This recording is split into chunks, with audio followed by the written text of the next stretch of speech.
Ba-da, ba-da, ba-da, ba-da, ba-da, ba.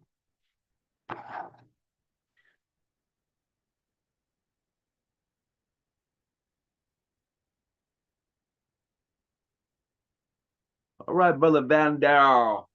You know more about this Continental Freemasonry than I do. I'm gonna give my little spiel, but I'm gonna need some assistance from both of you. Keep me in line. Keep me checked. Sure. Absolutely. Yeah. He said, sure. We'll try. I mean, I'll All try. right. Want to get the vote, I need you determine. You're gonna have to mute yourself, man. Yeah. All right.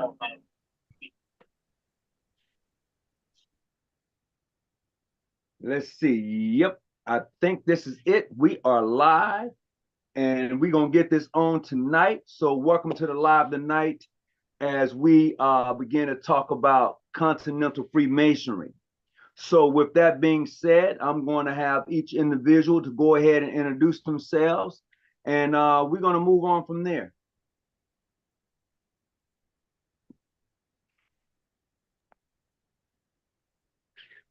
So you can go right ahead, Brother Beaumont. Everybody knows you, but go ahead and introduce yourself. Hey, good evening, everybody. This is Brother Brumont, member of Herodom Lodge number 178, working in the symbolic grades of the ancient accepted Scottish Rite, and Phoenix Lodge number 7, working in the symbolic grades of the ancient and primitive Rite of Memphis. Mizraim, a member of the Grand Orient of North America. It's a pleasure to be with you guys today, and hopefully, if there's any questions or anything I can help with understanding what Continental Freemasonry is about, how we work, how we function, I'll be more than happy to pass on some information. Thank you. All right, appreciate that. Brother Vadera, what you got for me? Hello, everyone. My name is Valdir Faria. I am a member of the newly formed Grand Orient of California. We are a liberal, non-dogmatic jurisdiction out of the state of California. We do practice multiple rites, currently the ancient accepted Scottish Rite, with many of our lodges, the French Rite, and there's a possibility for 2 additional rituals that I have yet to share. So, All right.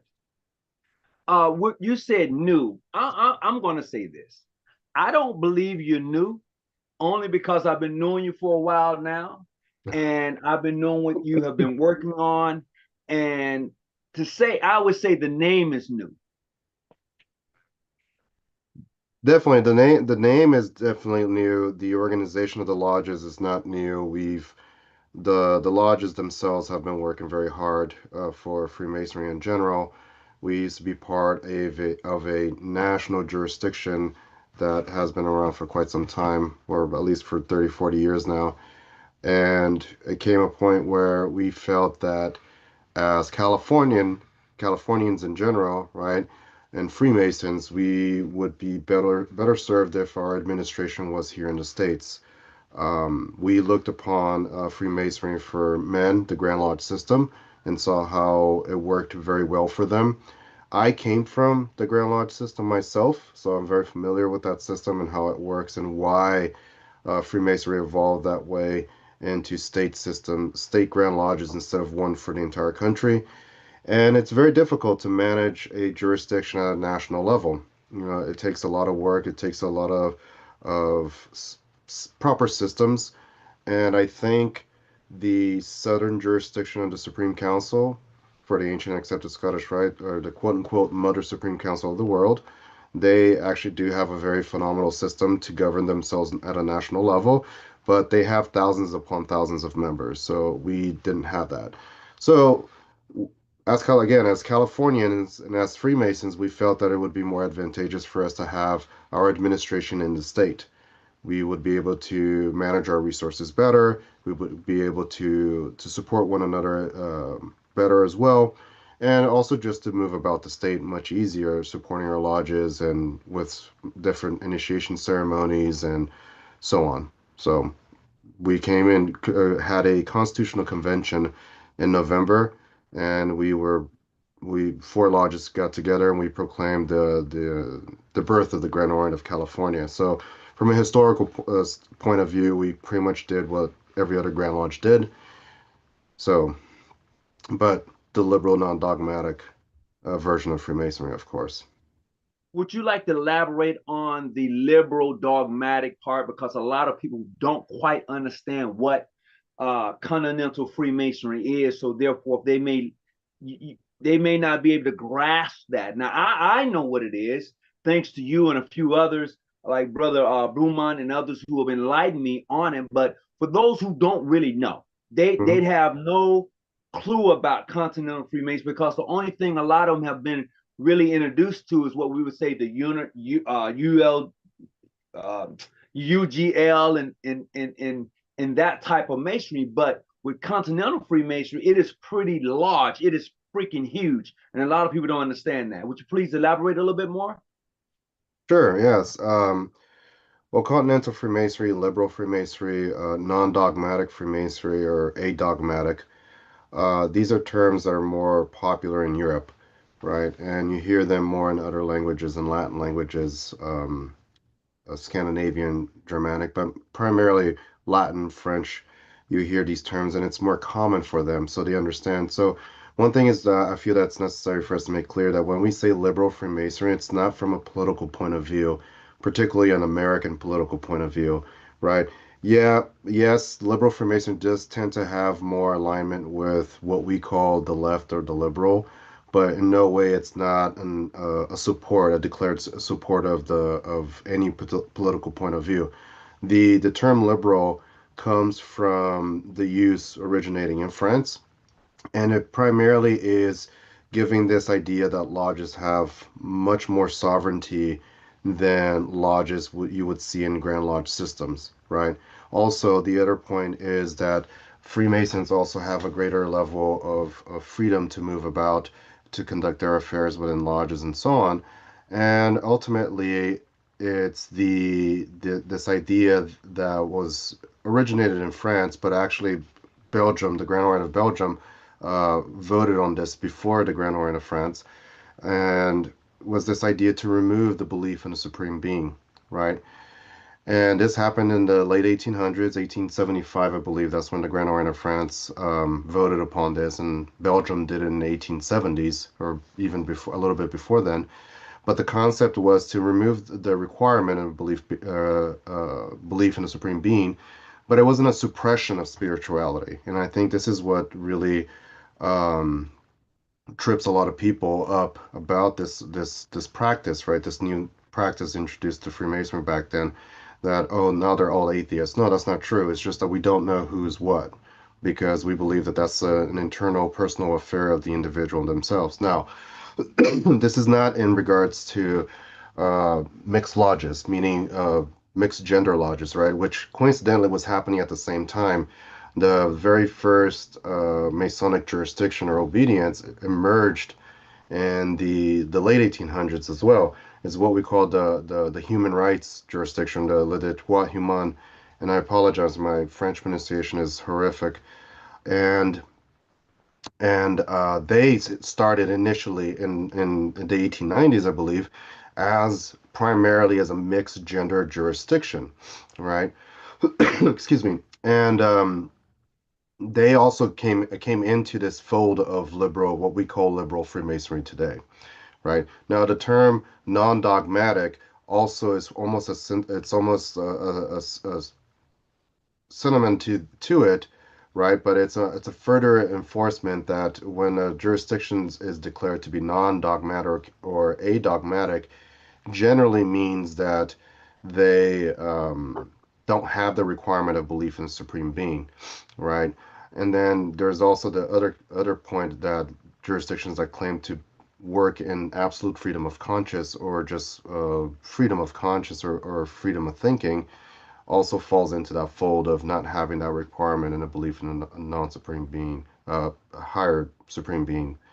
So, with all of this said, in today's world, so when you hear about a Masonic jurisdiction, that they're a liberal jurisdiction or a non-dogmatic jurisdictions, I guarantee you that they will fall under this huge umbrella that we call today Continental Freemasonry. Now, what Continental Freemasonry is generally or colloquially is that it's Freemasonry that's coming from Europe. Now, Europe, yes, there are liberal Freemasons, which is a huge majority or a huge number of them are in Europe, yes. But there are what we call mainstream or regular Freemasonry, right? All male, you have to believe in the supreme being. Generally, those who are in relationships with the United Grand Lodge of England, with the American Grand Lodges, right? So this is the whole of Anglo-Saxon or mainstream regular Freemasonry as it's popular known. They also are in the continent, but at a global level, when we do say continental Freemasonry, it is understood that we're actually talking about not the mainstream all male Freemasonry, but this liberal, non dogmatic form of Freemasonry. Okay, so with that being said, this is just my brief understanding, and because I'm fairly new, I'm about three years into this and understanding the Continental Freemasonry, and the mere fact that it gives you a freedom of a way of practicing that suits you and what you're trying to do for your particular jurisdiction. I find that to be more acceptable than what we see or what we may call regular Freemasonry, because it says, look, of course, whatever your religious belief may be, that's on you. We get that. But also, you have a free consciousness in regards to the practice of Freemasonry. So it's inclusive and not exclusive. Because with Continental Freemasonry, from what I can gather, you can correct me because you've been around a lot longer than I have. With Continental Freemasonry, when you see it, it's all over. It's just, even though you may say continental, you may say Europe, but it's really all over. It wasn't really here in the United States as it is now. I would say maybe 6 or 7 years ago, but it is even taking a foothold here. And I say that because I do know of ladies, females who are Masons. I know of brothers who are part of co-ed lodges here in the States. I know of the Female Grand Lodge of New York. There's a Female Grand Lodge of California. So it is definitely taking a foothold here, but Continental Freemasonry itself has been well known throughout the world, over in Europe, Asia, and other places, long before anything else. It has always existed as far as I can see. Now, you may know something different. Well, it certainly has existed, right, for quite some time, for at least 100 years for sure, given the formation of that first mixed gender jurisdiction, the Tuel Human. Um, but and it's certainly grown all over in the Americas. And it's a very, very diverse world of Freemasonry. Now, uh, liberal and non-dogmatic Freemasonry, I failed to mention this, but it's also not just mixed gender lodges, right? There are single gender lodges. When I went to Clipsis in Portugal in 2022, I got to meet extraordinary people, extraordinary brothers and sisters. I've got to meet different jurisdictions that were all male, uh, other jurisdictions that are all female, right? And mixed jurisdictions, mixed gender jurisdictions, and they all had intervisitational rights with one another. Now, the important thing is that just because they were part of this association known as CLIPSAs didn't mean that they all had fraternal relations with one another, right? There were Mm-hmm. still rules for visitation.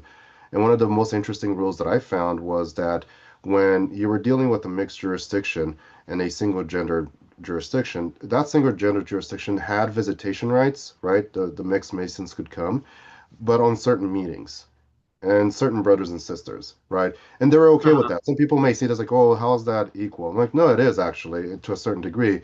But at the end of the day, it's what those two jurisdictions agreed that's okay for them to have, right? Mm-hmm. So the point of liberal Freemasonry or absolute freedom of conscience is a two-way street, right?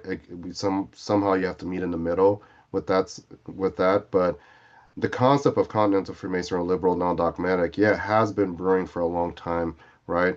Now, there is the practice of lodges and Freemasons independently, and then there is the official practices that are adopted by institutions, right? Mm-hmm. This idea of of a more open liberal Freemasonry has existed since the beginning of Freemasonry, particularly in France, right? You see the lodges of adoptions, you see women becoming Freemasons through there.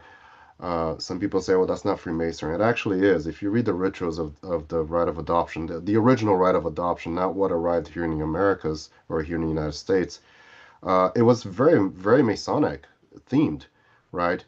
So in a way, it was Freemasonry, whatever you want to call it. So, and this was happening in the mid 1700s, right? Freemasonry evolved, intellectually evolved differently in the continent of Europe than it did in England in Ireland, Scotland, and here in Americas, right? Intellectually, it evolved differently, and it evolved in a very differently emotionally as well, right? And I think that's just a consequence of its environment, right? The environment for Freemasonry was very different in Europe. So, but if we're looking at it from an institutional point of view, right, where institutions are adopting these practices, officializing them, right, through adoption. And what I mean by adoption, they bring it to their grand sessions or their convents or their grand assemblies, and they have their Masons voting to officialize this practice. That's an institution officializing something. That's been around since the late 1800s, right? This concept of liberal non-dogmatic Freemasonry. And it's been propagating, yeah, it's been growing slowly. And the biggest shift that I've noticed in the last 5 years, I would say, is that Continental Freemasons are beginning to become much more open on social media, on the internet, right? 5 years ago, you wouldn't see Continental Freemasons, liberal, non-dogmatic Freemasons, with pictures of themselves in regalia. They were very, very discreet about this, very private about this. Now, you see Masons from all these different traditional liberal jurisdictions, such as the Grand Orient de France, the Grand Orient of Switzerland, Grand Orient of Belgium, of all places. They were very, very, very private people. But I've seen pictures of their recent past Grand Master, who looks like he was a grandmaster from the 1800s. His beard, his whole style was really, really cool. And I've seen an interview with him. He seems to be like a very gentle man. I would love to meet him in person. To their current grandmaster, Grand Orient of Switzerland, too, pictures of these Masons wearing their regalia in public. Like they're publicizing themselves just like all male Freemasons do, right? They're participating in social media groups, right? Sometimes they're not treated really well, right, by other people, but they're there, they're participating, so they're engaging with the public. So they're really coming out of that mentality of discretion that was originated in Europe with due cause, right? Especially when you look at World War II, there's a very good reason why European Masons are private about their association, right? Right. But it's been growing, it's been exploding, and then you see it in Mexico, you see it in South America. It's been really, really great to be a part of this at this moment because it's a huge game changer for sure, and I think that's helping grow the notoriety or the familiarity with continental liberal non-dogmatic Freemasonry. I'm going to add to that because I think a lot of people, when they consider Freemasonry, when they think of Freemasonry, Hmm. they don't see the universal part of Freemasonry. I see Masonry universal. I have to say that because, as I've said and I said often, you always want to go where you accept it and respect it. You being someone who was once part of what they call a mainstream or regular Masonic body, you chose to say, look, I like that, I enjoy that, brothers, but I kind of dig this type of Freemason over here. And a lot of people are not going to be able to wrap their heads around that because they're saying probably to themselves, hey, why would you leave mainstream or what they call regular Masons to go to Continental? But I would tell you from my own personal experience that I found Continental Freemasonry to be more of expounding on Masonry itself and its philosophy and teachings and Hmm. education. It really goes in depth. It really says, okay, you want to know what Masonry is about? You got to get to know you. And while you're getting to know you, you need to write a paper of some sort so we can understand where you're going and not just the routine thing that we do here in America, you know how we do it. Will you be off or front from what the Q&A? You learn that. But in Continental Freemasonry, you don't you there are some things that you can learn because of your own jurisdiction, but it is more like I know me. I know what masonry is all about. I carry the trowel, the level, the plumb. I carry that. And plus, with the different bodies that may be amongst the brotherhood and sisterhood of Continental Freemasonry, you're learning so much more other than that, what you would usually get in a what you would call a regular style or modern type of Freemasonry. That's my opinion based upon my experience. Hmm. Yeah, I would agree with you to a certain point.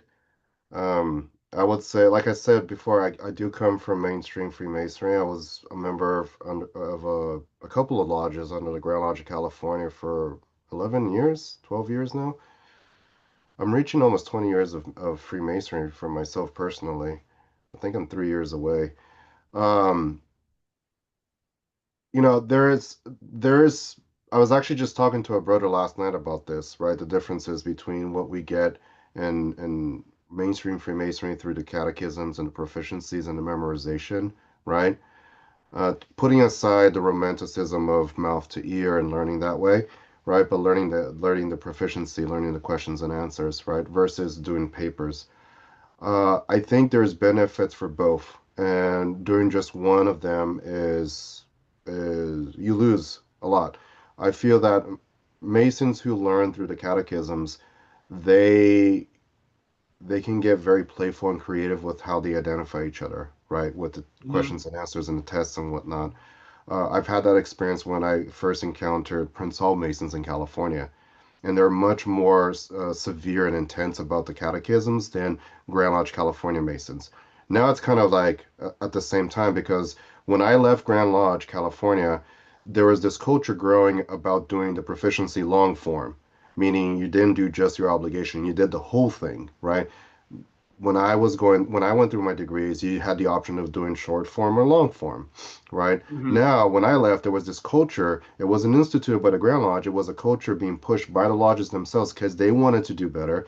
Their Masons were doing more long form, so they were actually starting to go part apart with our Prince Hall brethren because they were really good with their proficiency. So you would see these guys play around with their questions and answers, and their level of knowledge of the symbolism is different than what you experience in Continental Freemasonry. Now, in Continental Freemasonry, catechisms are not an important factor, depending on your jurisdiction, of course. I don't want to paint a general brush to it. My jurisdiction, for example, and it's not, but in my lodge it is. But we don't have our Masons memorize it, but they do study the catechisms. We go over them over and over in the study sessions. But what I'm trying to say is the Continental Liberal Freemason, you see these brothers and sisters, they're very philosophical. You ask them about concepts in Freemasonry, they're great. They know how to orate on these different concepts. Now, when you get to the nitty-gritty of the symbolisms, they're not at the same level that a Mason who studies and memorizes the catechisms. Because that's where you learn your symbols, right? That's where you learn the root of the degree that you went through, independently of the system. This is not has nothing to do with your rite or system of rituals.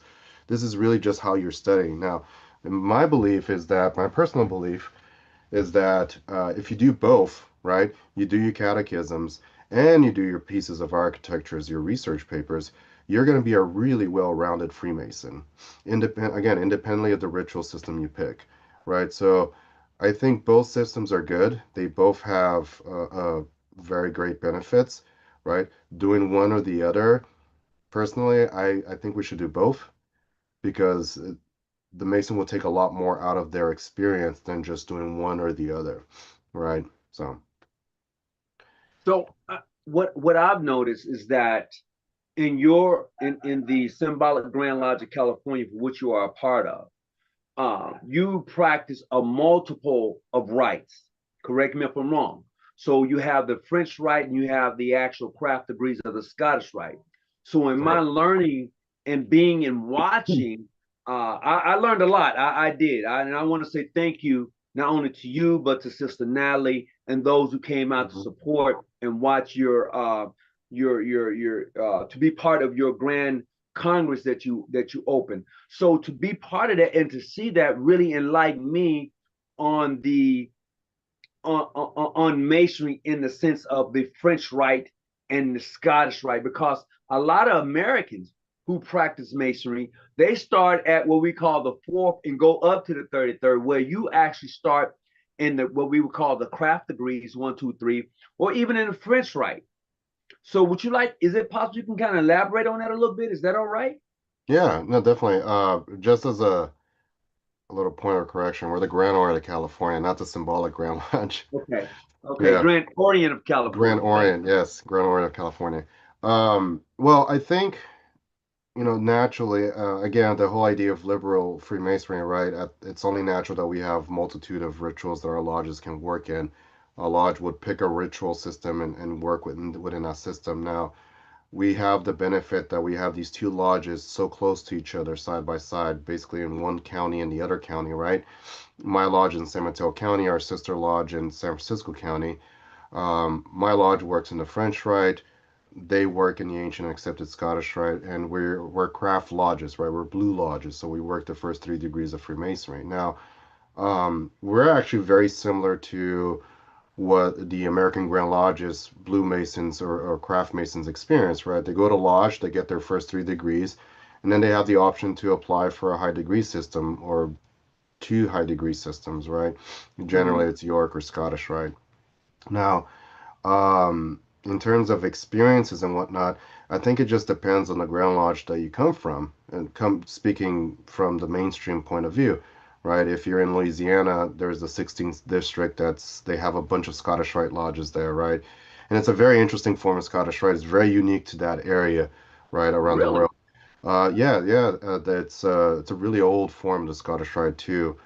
So and it's all under the Grand Lodge of Louisiana, right? Grand Lodge of DC, a District of Columbia, has been doing a marvelous job in introducing new ritual systems to the American and Masonic community.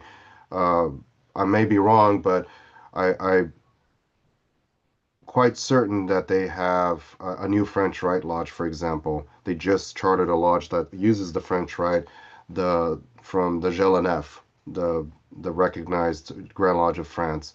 I know for a fact they do have an emulation lodge. They have a few or a couple of different Scottish Rite lodges under the Grand Lodge of DC. Last time I was there as a mainstream Freemason, when I was visiting one of their lodges, this emulation lodge, for example, I met two brothers there who were working towards forming a lodge that worked the Irish rituals from the Grand Lodge of Ireland, right? And it was going to be kind of a specialty lodge for Freemasons who had Irish ancestry, Irish descendancy. So the Grand Lodge of DC has been doing a marvelous job and introducing new ritual systems to the American community or American Masonic community for all males. And I hear that Grand Lodge of New York also have a couple of lodges there that may or may not work the Scottish Rite craft degrees as well. I don't know for certain, right? And then, of course, there's Grand Lodge of Pennsylvania that works not the American ritual or the American Rite or Preston Webb.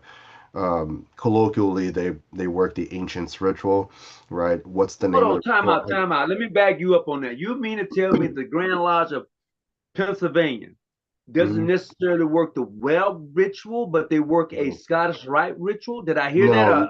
no, no, not the Scottish Rite, the ancients, Oh, like ancients moderns. okay, got you, got Colloquially or commonly, right? This is not an official title, but what you hear coming from Freemason's mouth is that Pennsylvania is like a form of the ancients ritual, right? Not you. ancient and Okay, accepted Scottish Rite, right? I want to make that very clear. It's ancients. So it's very different than the Preston Webb ritual, and they're the only ones who does that. So, American Grand Lodge Masons still have an opportunity to experience different rituals, but it's not as close to home as it is for us liberal non-dogmatic, where one lodge does one ritual, the other lodge does a different ritual, right? For us, we have that opportunity to experience that. So, for example, when you visited us and on Sunday, right? Well, throughout the right, entire right. convention, on Sunday we had the initiation of both lodges putting on their initiation ceremony. My lodge, we initiated one prospect who is now a brother apprentice in the French Rite. So you got to experience what is an initiation ceremony like in the French Rite. I Right. did. And then we closed lodge, we broke for refreshment, and then we had a follow-up with follow-up a ceremony where our sister lodge opened and conducted their initiation ceremonies on two candidates actually. Mm-hmm. And that was an initiation ceremony within the ancient and accepted Scottish Rite. So we had this wonderful opportunity to see two ritual systems to tend to parallel with one another. They were born a couple of decades apart from one another, right? But Mm-hmm. nevertheless, they're still very parallel with each other in terms of philosophy and pedagogy, but still very different philosophically, right? One is very opposite of the other. So it was a good dichotomy to experience for sure within Freemasonry. I'm going to share this with you publicly. When you came to San Diego, you say, "Hey, brother Tony, I'm here in San Diego." And I Hmm. said, "Tell me where you was at." I'm gonna tell you, I really had a great time with you. I learned a lot. Every time I'm around you, I learn a lot in regards to masonry. And when I joined and came to visit in, well, last month, as a matter of fact, Yeah, that was an yeah, it was about a experience. month ago.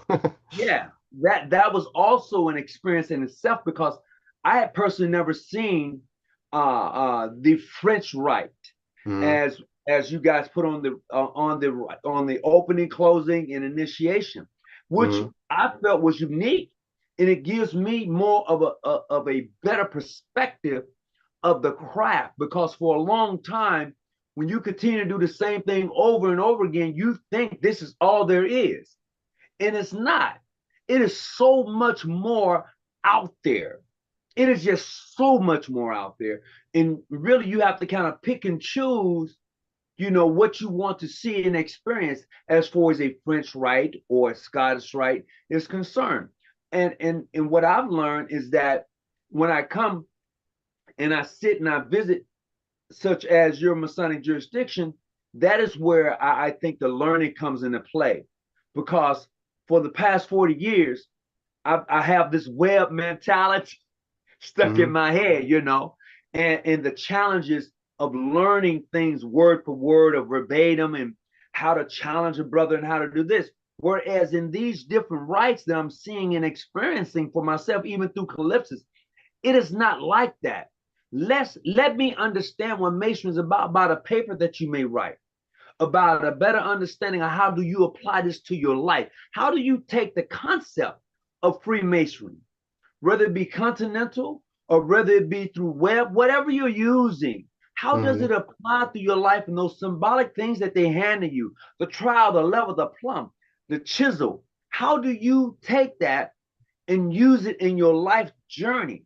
Although we're talking symbolism, but physically, you can Yeah. physically, how do you apply that? So this is what I got out of just between talking with you, visiting with Sister Natalie, her father, he's a sovereign grand commander. Am I right? Well, no, no, not well. He used to Okay, be one. He's our okay, first Grand Master right now. okay. But Yeah. but with that being said, and having that understanding, it really opens up a lot for me Hmm. personally.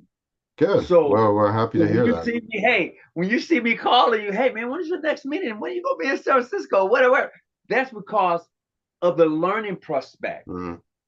And I would even say for my jurisdiction, since we have now, we have the ritual for the Scottish Rite. We're taking on that. We're learning that work. Yeah. So in learning that works, it adds to what we already know. It encompasses that.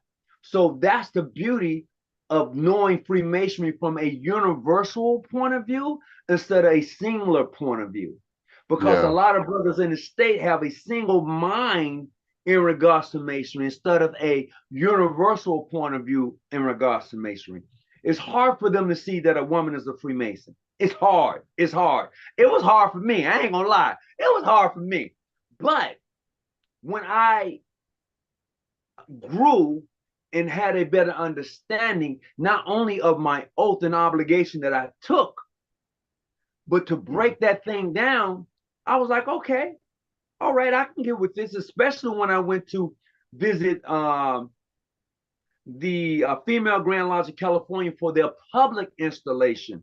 I was Yeah. there, and that was a beautiful ceremony. So to see these things happening, it really enlightens me. It really opens up my mind and my eyes to more than just what I've always seen. There's so much more to masonry than that which you when you're talking about the web part of masonry, or the what we call the Anglo-Saxon mainstream part of masonry. There's just so much more to it. And I want to commend the Grand Lodge of California, who now has a Hispanic lodge that opens up in their language. They do it their way, you know. So you got to give credit where credit is due. Of course, no, definitely. Grand Lodge, California, has been doing a great job and introducing different forms of Freemasonry as much as they can, right? Or as much as their membership would permit, right? Because they do hold the voting power. But it's not new to Grand Lodge, California. They've had foreign language lodges for a very long time. La Parfaite Union number 17 is a French lodge that came from Louisiana, right? And they do their work in French. As a matter of fact, they have a very interesting first degree, which the opening and closing is the California web ritual in French, but the meat of it, the initiation ceremony, is the Scottish Rite first degree, right? Uh, the California membership, they call it, oh, let's go watch the French degree. Let's go see the French degree. But really, what they're seeing is a hybrid version of the Scottish Rite's initiation ceremony. It's just the opening and closing is California ritual. Now, I don't know if the second and third degree is done in Scottish Rite. I've heard that it's actually just the California ritual translated into French. Unfortunately, I've never gotten to see it before I left the Grand Lodge. But if you look at the past and the history of the Grand Lodge and the proceedings, they had German lodges, they had Italian lodges, they had a Scandinavian lodge, I think Swedish. Not Swedish Rite, they just did the work in Swedish. It might be Swedish, if my memory serves me correctly. They were always called the Scandinavian Lodge, but Scandinavia has 4 or 5 different languages there, right? So this is not new to the Grand Lodge, California, but certainly in the last 10 years, they've been doing a really good job in bringing in different language lodges into the Grand Lodge, California to officially work in those languages, right? It's not like a once in a while treat. It's actually their working language. And the cool thing is that they're actually translating the ritual, the California ritual into in that language, right? But now suddenly they also are having other languages, but also other rituals, such as in Los Angeles, I believe they just charted um, a new lodge that works the Scottish Rite degrees from the GLNF, but in French, Mm. and it's a French lodge, so they do their work in French, right? I've heard about the new Spanish speaking lodge as well. I think this might be their third or fourth. Um, I think I think they have an Armenian lodge in Los Angeles that does the work in Armenian. I'm not sure if my memory serves. I might be wrong on that. So you know, but honestly, I think this practice that we have in Continental Liberal Freemasonry of writing papers, my old lodge under the Grand Lodge, California, Logos Lodge, they adopted that in their workings. So not only you had to do the proficiency, but you also had to present what they called a work piece. So you had to present a research of topic, and it was very diverse. People did many different presentations, not just a paper, but like actual presentations. And it was really interesting, and it really helped them cultivate this whole different experience within Freemasonry. And it was done within the web ritual. So I think in the topic of different rituals and rites, the web ritual, there's nothing wrong with it, honestly. When done well, it's a beautiful ritual when it's done really well, right? I think how it's managed, unfortunately, is not the greatest in some places, right? But I've also heard stories and also had personal experience that it was wonderful. It's marvelous. The brethren learned a lot and they were very, very well versed Masons. But I think they were well versed Masons not because of the ritual itself, but really just because they read a lot, right?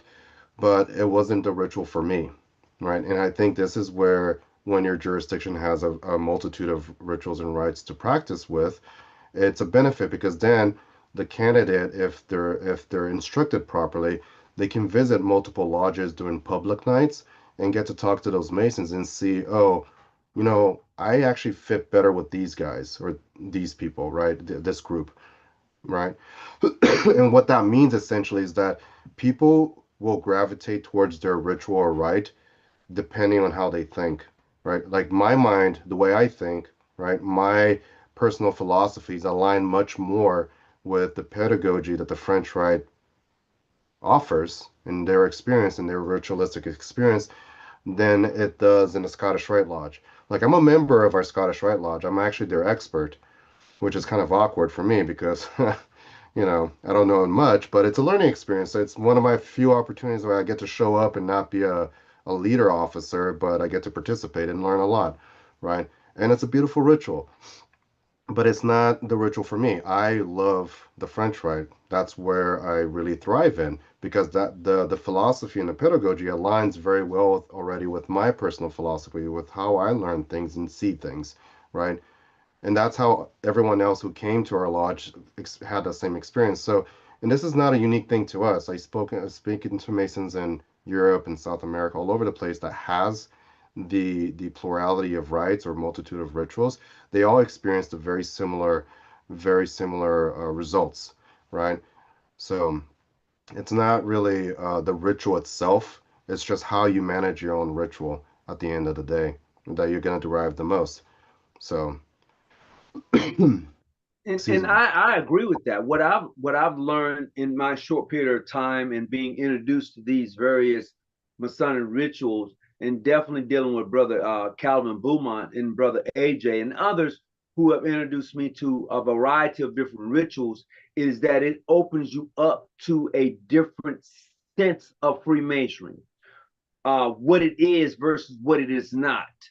Because what we see here, and this is my own personal opinion, what we see here or have here in the United States is a very small portion of masonry versus that which is outside of the borders of the Americans or the United States. Mhm. Once you get outside of the borders of the United States and you see the different aspects of masonry, it's going to be like, wow. So you don't grip like I don't grip like you grip. I don't say the things that you say in the catechism. We don't, but there are things that are very similar and unique in the uh, fashion of Freemasonry that no matter where you go, you're going to identify. So, with that being said, what I've noticed is that in my own personal travels, when I was down in Mexico, man, it was just wonderful just to sit and see the works. And as you said earlier, not just to be a leader in the works, but just to sit and observe. Mm-hmm. And when I sit and observe the works, it's like, okay, I can add this. And then we've taken some of the things that I've seen, not only from your jurisdiction, but from the National Grand Lodge down in Mexico. Mm-hmm. And we've added those into our works. It adds flavor. I'm not going to lie, it adds flavor. When you tell a Yeah. person, hey, and not only do I need you to know the catechism, I need for you to write a paper on the EA degree. Mm-hmm. And then after you go through that, I need you to write a paper on the fellowcraft degree. And then you got to, so it adds that value to it. It doesn't take away, it actually adds to it. Yeah. So that person, as you said earlier, is so diverse now. They're like, yeah, I could talk about masonry from a variety of perspectives other than this one perceived notion, which I believe limits a person who really wants to enjoy the craft. That's that's my opinion. And I give a lot of kudos to Natalie in her fight per se, a fight she don't want, but a fight she's taking on, as she's had the opportunity to be able to be in the presence of other male masons and be able to deliver lectures to them. And now they're becoming more acceptable in regards to who she is and the value that she brings Mm-hmm. to California, period. I'm just going to say California because she's pretty well known in masonry around California, you know. And I say that because I've watched her and I've learned from her.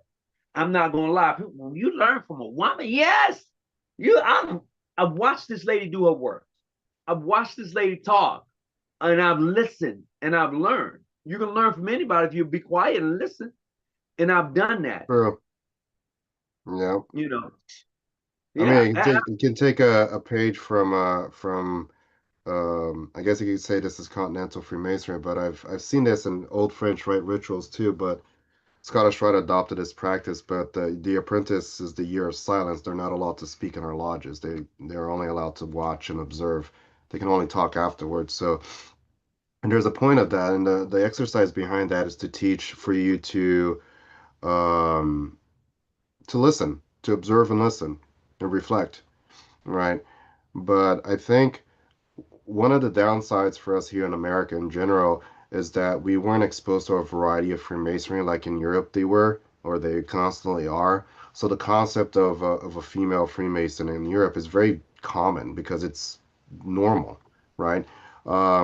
In France, for example, when you say Freemasonry, the first thing that comes to people's mind is the Grand Orient de France, right? Now, granted, they just recently became mixed gender, and I mean 2010, so the last 15 years, but 15 years in Freemasonry is like a blink of an eye, right? It's not that yes. big of a deal, so that's why it's recent. Um, but it the level of exposure here in America, I think, will help Freemasons in general to have a much wider view of Freemasonry and understand that Freemasonry, yes, it is a lot bigger than what we are presented with in our lodges. And I think how we explain Freemasonry to young Freemasons, and when I say young Freemasons, not the individual's age, but their time in the craft, right? It's very indicative of how they're going to behave when they come across something that they're not used to, right? Mhm. Albert Mackey wrote this paper, or not a paper, but an article or a period or whatever you want to call it, Masons that read and Masons that don't read.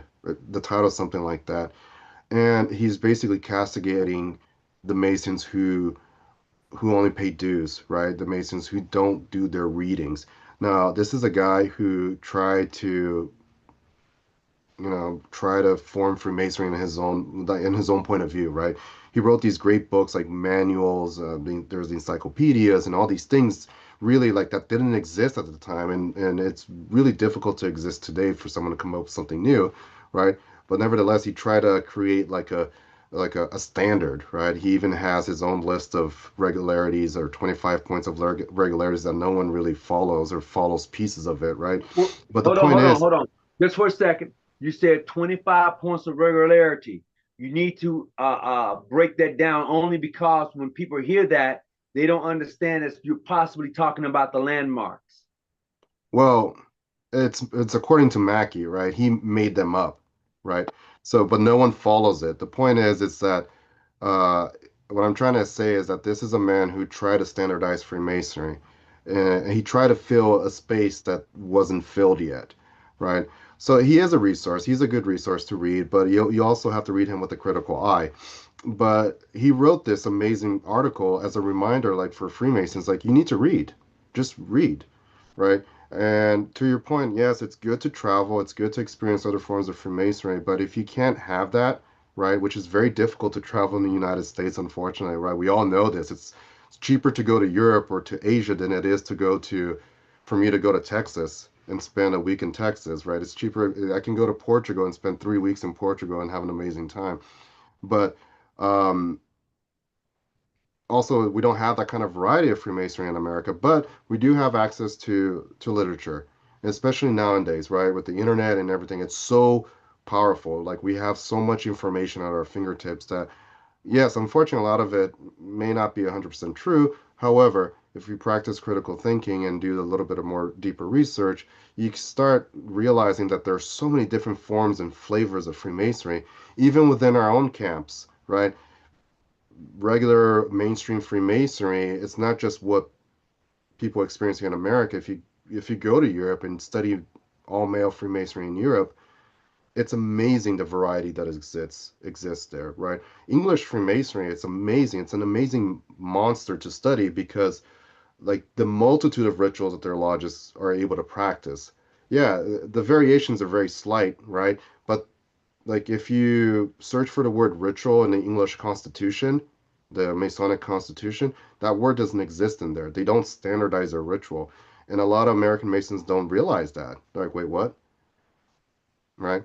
Um, their recent friendship with the two women Grand Lodges in England, their partnership, their public partnership, right? So much so they formed an association between the three Grand Lodges so they can represent Freemasonry for England.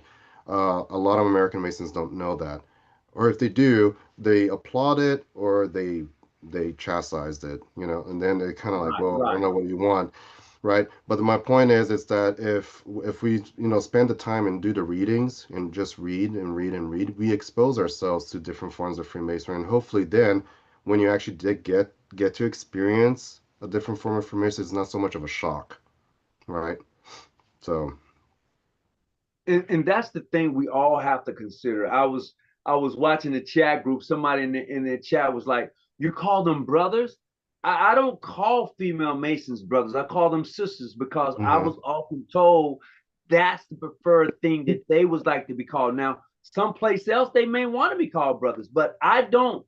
I'm just hmm letting the public be known. I don't call female Masons brothers. I call them sisters, especially if I know them personally. That's me. And I think individually you have to choose that route. I just seen a person, Brother Montero from New York. He's part of a co-ed lodge. And he posted a video where sisters from England, female Grand Lodge of England, they hmm was introducing themselves as brothers. And a hmm lot of people can't fathom that. yeah, That's what they do. That's not for me to say. It's really not for me to yeah, say. That's what they do. yeah. You And know, and I'm all about showing respect and dignity. I would just say how you doing, sister, and leave it at that, you know. And that's me. yeah, I it's a very interesting position that they took, and they do that for historical and symbolic reasons, right? And I respect it. So if I haven't had the pleasure yet to have a very good conversation with the brothers from those lodges, but if I ever do meet one and she identifies herself as a Mason, I'll call her a sister, and she turns around and say, "Well, actually, we say brothers in our lodge." I'll call her a brother. It would not bother me one bit because I'm more interested in getting to know the individual than trying to like getting stuck with these arbitrary titles, and it's a little arbitrary at the end of the day because my potential fraternal love or Masonic love or relationship towards that individual will not change, right? What I'm seeking is to get to know that individual, get to know that Mason and what their experience is like in the lodge. But yeah, it's just different and it's change, right? Change is uncomfortable to some people, and some people take it very well and they just go with the flow. Um, Other people they don't, and they get a little bit more protective, and eventually they come around. Others don't come around, so we just kind of go with it, right? And I think at the end of the day, it's just human decency. It's like what do you accept, what don't you accept, and you move on. So.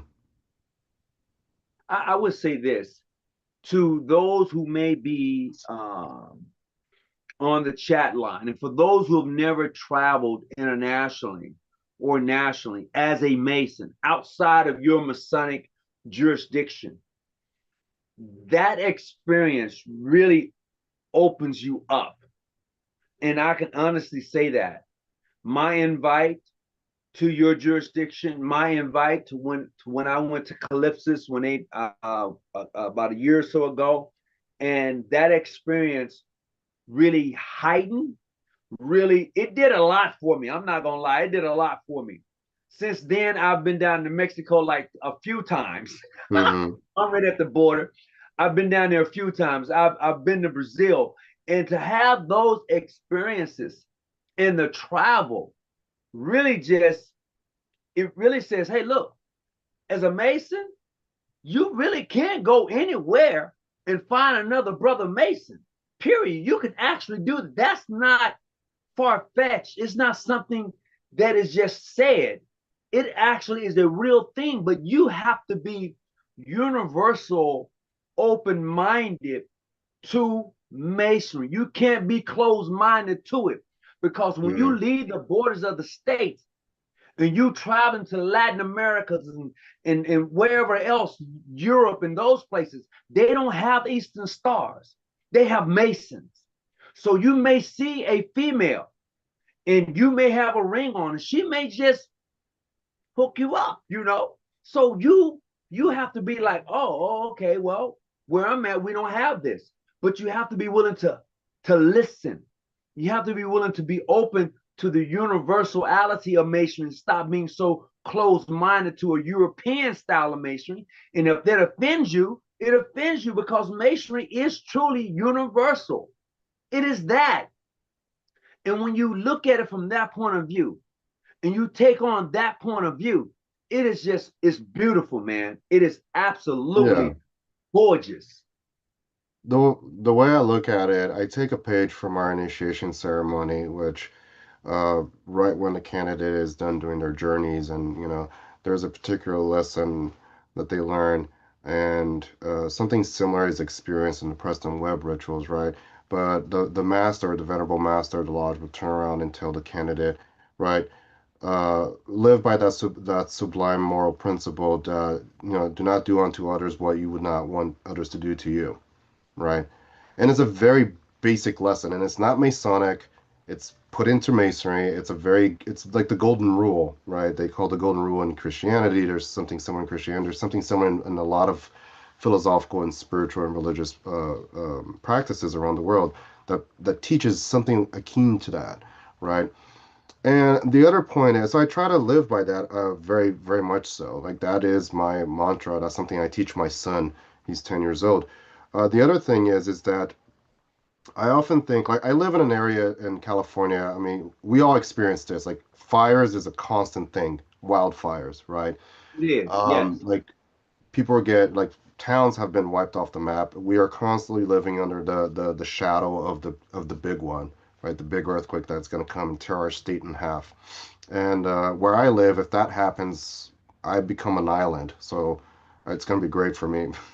But besides that, what I'm trying to get at is that in times of crises, right, in times of natural disasters and and things like that, if I come across another person and they identify themselves as a Mason, right, and I ask a couple of questions, I can say, oh yeah, this person's actual Mason. I'm not worried if they're Grand Lodge or Grand Orient or Prince or whatever.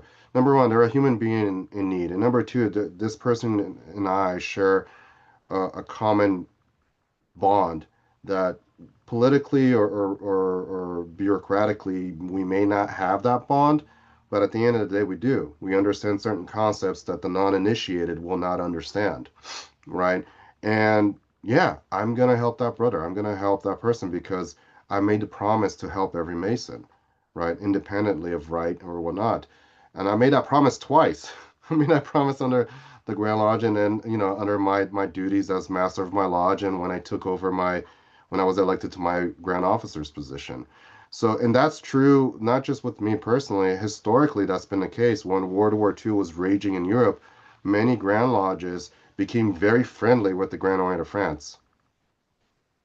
Did they recognize each other? I don't know. I don't remember, so I can't say they did or I did not. But I do recall seeing a lot of letters and mentioning of the Grand Orient of France, of helping Masons of the Grand Orient, and this was during the Second World War. Now, what happened since then? The Grand Lodges of the United States, of course, don't recognize. They don't share treaties of friendship, right? But the case in point, in times of great disaster and great needs, all of these things go out the window and we help each other. So, I hope, like, really do sincerely hope that we'll come to a day in the distant future. Not in, I mean, if it happens in the near future, that's great. But I'm not. I'm kind of a realist when it comes to these things. But eventually, I think we will be able to. The three big streams of Freemasonry, right? Male, female, and mixed, will be able to like work side by side with one another and be able to just coexist. And Because at the end of the day, we all have the same goal, right? We all want to make our communities better. We all want to make ourselves better human beings so we can serve our communities, right? We're just taking different roads. So, and at the end of the day, it's I think that's the ultimate truth, right? So that's why I'm hopeful that one That's day we're able to work side by side because they already do it in Europe. It's not new in Europe. It happens over there all the time. You know, in France, the GLNF and GODF, they constantly have uh, public meetings and stuff for the communities, right? Lodges, they work together for philanthropic reasons, right? It's happening in England. So, I mean, eventually it will happen here too, you know? So it's just a matter of time. And it's not because, like, oh, we're seeking recognition. Like, no, not really. It's just we can be friends and, work together side by side on a community project or something, you know? But isn't that the That's, uniqueness of it? Isn't that what the Grand Master of California said when he stood in Lodge and said, "Hey, look, I'm here to support." In so many words, what would yeah. you have me to do? I'm not the Grand Master. I'm a Mason. But what would you have me to do? How can I support you in what you're trying to do? And that's a unique thing. Him being a past Grand Master of California, being there at the convention and saying, "Hey, I'm just here to support," you Yeah. know, and having him there says a lot in regards to where you're trying to go and what you're trying to Hmm. do. And just to clear the air, it is not new. No. His lodge is not a new lodge. Okay, the symbolic Grand Lodge of California is new only because of what it offers. And I'm saying that because of its practice. There's nobody else in California that I know of that practices a French and Scottish Rite style of masonry. You have to be, correct me if I'm wrong, you have to be a Grand Orient of some sort in order to do that. If I'm not mistaken, correct me if I'm wrong. I mean, I'm open To what? To work the Scottish or French rights? to work both rights. How when people say the Grand Orient, Hmm. uh, what does that encompass in so many words? Well, I mean, it depends, right? The Grand Orient tends to be a kind of like a gesture of recognition towards the very first Grand Orient, which is the Grand Orient of France. So it's like paying the respects, right? When you say that your jurisdiction is a Grand Orient, that's the title of your jurisdiction, Grand Orient of something. It implies many different things. It implies that you follow a particular system of administration, right? It implies that you follow a particular set of values that is common amongst Grand Orients. Now, majority of Grand Orients are liberal, non-dogmatic. There is a handful that are what we would call regular mainstream Freemasonry, right? They're all males. You have to believe in the supreme being. From the top of my head right now, I can tell you the Grand Orient of Italy is one of them. The Grand Orient of Brazil is another one. They are in full relationships with the American Grand Lodges, uh, England as well. Although England and the Grand Orient of Italy just recently, I think, started to have relationships with one another, friendly relationships. But besides the point, majority of Grand Orients tend to be part of that liberal, non-dogmatic stream of Freemasonry. And being a Grand Orient, what that means essentially is that our administration is very much mirrored behind the concept of the separation of three powers written by Montesquieu when this idea of separating the executive, legislative, and judicial, right?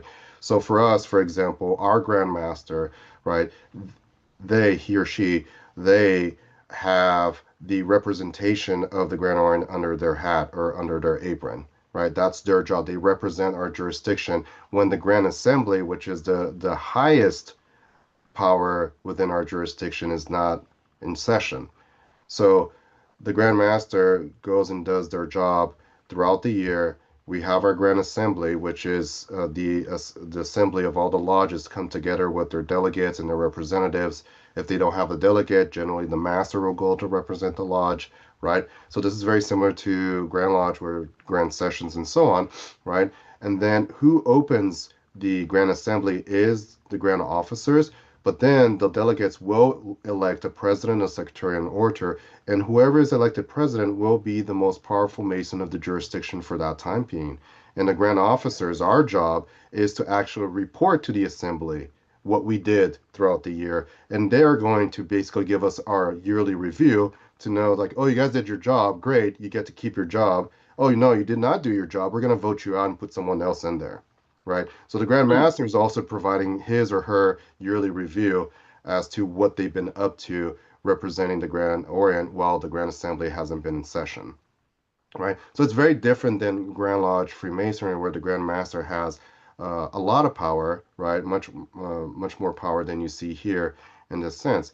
So the separation of powers is much more strenuous, much more evident. We also have a Masonic court. There is a judicial branch to it where we elect members to participate in there, and they're only active when there's actually cases being brought up against other Masons, right? So it's kind of a jurisprudence committee. That's more of a common term you see in Grand Lodges, right? But essentially, it's that when you say your jurisdiction is a Grand Orient, it's usually a kind of a respect, right, to the very first Grand Orient, and also it's kind of an indicator of how you're managing your Masonic association or federation. Because at the end of the day, that's what Grand Lodges and Grand Orients are, right? They're associations, they're federations of lodges who came together and they agree upon one common book of law for their jurisdiction or their association. And that's it, really, at the end. There's nothing more special to it, right? Sure, there's lineage and all that, but really, at the end of the day, it's a group of lodges that came together and they all agreed, yeah, we all agree upon this book of constitutions and general regulations. We all agree that we're going to follow it. And every single other new lodge that has a charter from us will also follow that book.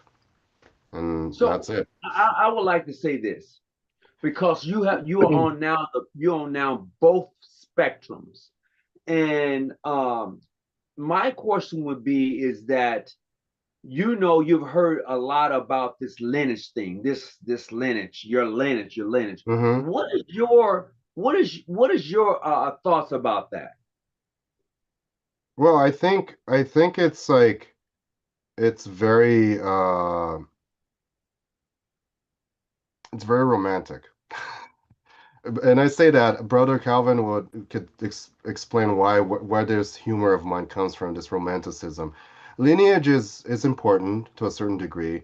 It can provide a certain seal of quality, right? When you say, "Oh, my lineage comes from X, Y, and Z," a lineage of a Grand Lodge comes from the other Grand Lodge, and so on, right? It kind of gives this comfort of like, "Oh, okay, they're legitimate, right? They're serious about their work." So there is a certain degree of that. But I think it also can be very much weaponized to a certain degree, where like, oh, if you don't come from a right lineage, you're not real. Well, I mean, that's debatable, right? There is a couple of Masonic historians currently that are arguing that the Ancients Grand Lodge was actually the first clandestine Grand Lodge in history because they kind of popped out of nowhere, right? So and there's a reason why they popped out of nowhere, and it was a very valid reason, right? I mean, my ritual comes from the moderns, and I think the moderns were kind of jerks not letting the Irish Mason join their lodges, and that's why they formed the Grand Lodge of ancient Grand Lodge of England or whatever, right? Um, but I don't want to go down that route because that's a rabbit hole all of in itself. So you see, lineage is a tricky thing. Now, it depends on who you're talking to as well. Like, how do you obtain lineage? Like, some people say, well, your lineage comes from yourself and whoever initiated you and what lodge you came from. So, with that mentality, I guess with me, every Mason that I make in my lodge has some sort of a connection through the Grand Orient, back to the Grand Lodge, and back to the four lodges or five lodges that formed the Grand Lodge, which came from four or five different Grand Lodges from there that came all the way ultimately back from England. Or you could say that my charter came from originally from that national jurisdiction, which was the George Washington Union, which originally came from the Grand Orient of France. So every Mason that becomes a Mason under my sword and gavel, right? Because I have to hold a sword over their head, could say they come from both those lineages. But trying to explain that is kind of, in my opinion, insane, right? So what's your lineage? Well, I come from the Grand Orient of California. Great. What about you guys? Where did the Grand Orient, California come? I was like, well, here's a book. Or like sit down, let's have a conversation. It's going to be a long one, right? Yes, So yes. Yes. So I think when you talk about lineage, you can talk about the lineage of your lodges in your jurisdiction, or you can talk about the lineages of the individual Freemasons, which I think this is where Masonic documentation is really important, right? Not to like prove regularity, but to just understand what is your history, what is your pedigree, or to a certain degree, what's your like it's like that website familysearch.org and you build your family tree. It's kind of Yes. like that, right? You look at your Masonic diplomas and you say, oh, okay, I got a diploma from this lodge that belonged to that Grand Lodge or Grand Orient, and this is where they come from, and you keep pushing and pushing, and then eventually you find the source, you know? So, And that's what hurts a lot of Masonic jurisdictions because they don't keep good records. So when no, someone asks them, then they no. don't you don't have the records. And Brother Bluemont and myself have talked about that quite often in regards to Masonic jurisdiction and making sure that brothers of the craft, making sure that they have those records at their disposal. What we have done here, I'm gonna share two things with you. What we have done here. First Mm, of all, this year at Grand Session, we changed our name from the John G. Jones Grand Lodge of California to just John G. Jones Ancient Free and Accepted Scottish Rite. mm, Okay, we did that because of the practice that we now do. mm-hmm, Okay, that's inclusive of what we now do. So we move, most Grand Lodges said we are the most wishful. We moved that out the way. We took the mm-hmm, Grand Lodge out the way and just said John G. Jones, ancient, free, and accepted Scottish Rite Mason. So we went back to that format for us. mm-hmm. Okay. And then in like manner, we added a couple of Masonic rituals that different lodges can practice from. We Yeah. have we just chartered a Joseph Cerno lodge. Okay. That lodge deals with the Scottish Rite Freemasonry. Yeah. That's what they do. That's what they practice. You can have dual membership in that lodge. So Mm-hmm. if you're a part of Aries, Hosea, if you're part of True Kinsmen, if you're part of Mystics, or any lodge under the jurisdiction of John G. Jones, you can have membership in Joseph Cerno Lodge, which Mm-hmm. practice the Scottish Rite. Here's your ritual. Here's your certificate of membership, and this is what we practice over here. And Yeah. you can go back to your own lodge and you can practice well because that's what we do there. So that's how we incorporated that. And we found that in doing so, it enhances the brother. Now they're excited about the rites and ceremonies. Now they want to see it. Okay, so how do you initiate in the Scottish Rite? They're all excited about it now. So we've Yeah. always done it that way. But how do you initiate in the Scottish Rite? Because we've never done that. So now that we have the rituals, we can say, this is how it's done.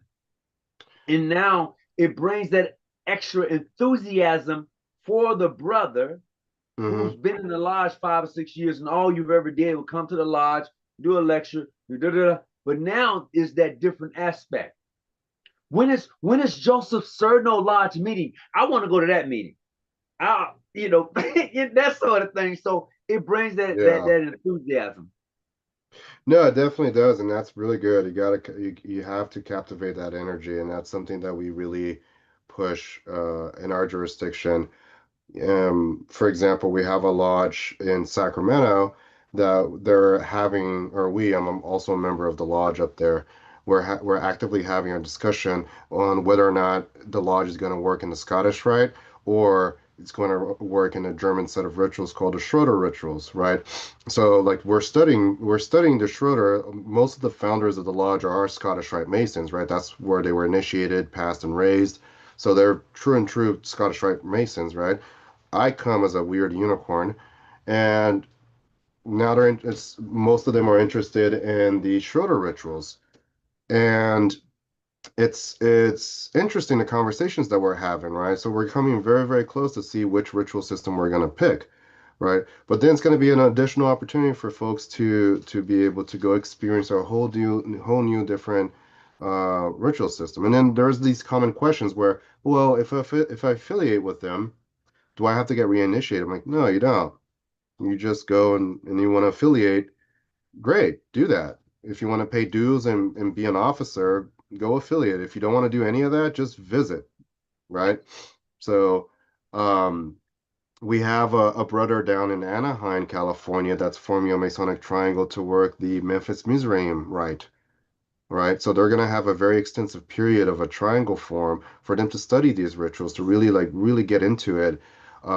Because he's taken an approach that I took studying the French Rite, where I didn't study just one version. I studied a multitude of versions of the French Rite, which that practice that I had allowed me to be very well spoken, or at least to have a foundation or grounding on what it means to work the French Rite, or what is the French Rite, right?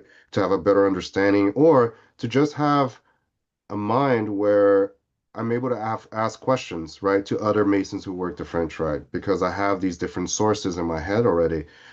This brother is doing this very similar practice with the Memphis Museum, and it's really exciting to see him do it because he's very good at what he does. He's a professor at a university, so his research skills are off the charts, right? Naturally, he's really good at that.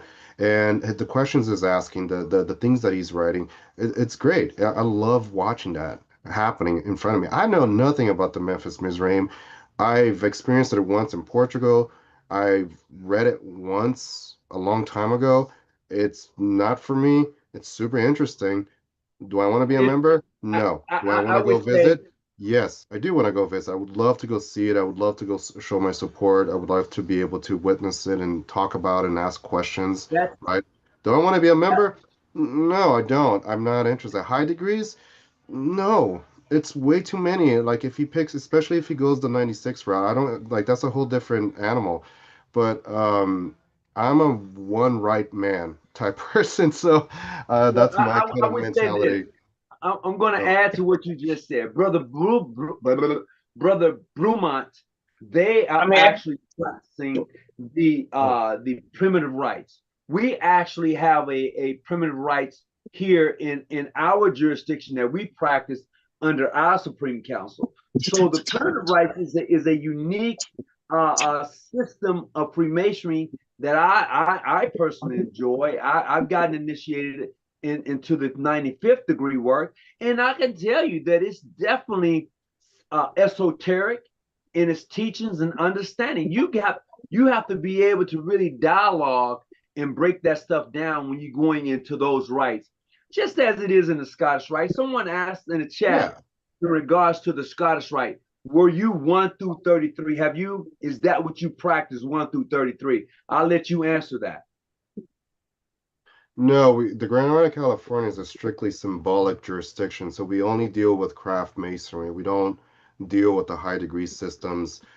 We have groups of masons who are working towards establishing a Supreme Council of the Scottish Rite for hopefully our Grand Orient and future Grand Orients, right? Not just have one Supreme Council for each Grand Orient, but have one Supreme Council for most of the Grand Orients or all of them, hopefully. But again, these are all in the planning stages. It's just ideas on the whiteboard. But when you go into our lodges, you're only going to receive the craft degrees. You're not going to go anywhere beyond that. I'm actively working towards establishing the high degree system of the franchise, which is done inside of a chapter. And that's only four additional degrees or orders that is on alongside the Blue Lodge. It's not on top of the Blue Lodge. It's a very parallel system to the Blue degrees of Freemasonry, according to the French, right? But again, this is completely separate of the Grand Orient, right? So these are initiatives that we're taking on upon ourselves. So this brother also, he's 10 years from ever even considering doing the high degrees of the Memphis because he's still learning, right? He's still a triangle. He's not even a lodge yet. But nevertheless, we're gonna give him our full 100% support. We're connecting him with the right people in Europe to study, to receive materials for studying. He's doing all the right things for sure. Um, Now, in terms of like talking about, oh, well, you guys do the Scottish Rite, I have these conversations a lot with our brothers and sisters in San Francisco that works the Scottish Rite. And once in a while, me and Sister Natalie were talking about things that happens in the degree. I'm like, well, in this version, yeah. And she's like, yeah, I know that other version. And she says something about the other version. And then we have these young Masons, especially young Master Masons, they look at us like, what do you mean, what version? And I turn around, yeah, there's like 10 different versions or more of the Scottish Rite, and they Yeah, look at me like, what? I'm like, yeah. And it's yeah. in, And in I my don't know if lodge, you in understand my that lodge, it's multiple versions of the Scottish Rite. Although you yeah, may go get the Scottish Rite Volume 1 and 2, which you can order from Barnes and Nobles, but there are other Scottish Rite versions that are not necessarily published, but are handed down. So yeah. and that's go ahead. What you was gonna say? No, no, I'm agreeing with you. No, most definitely.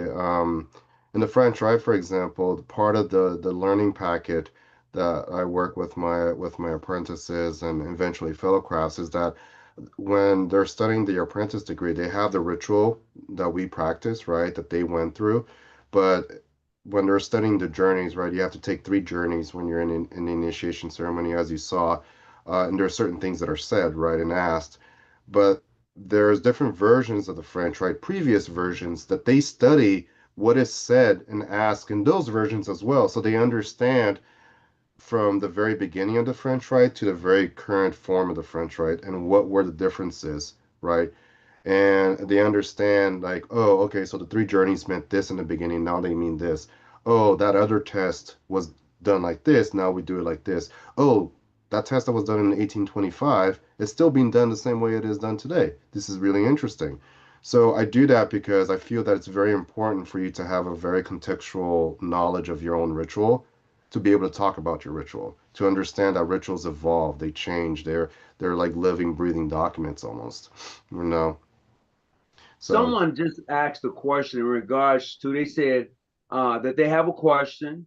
Does he have people who he talked to for advice and counsel on the process of innovation?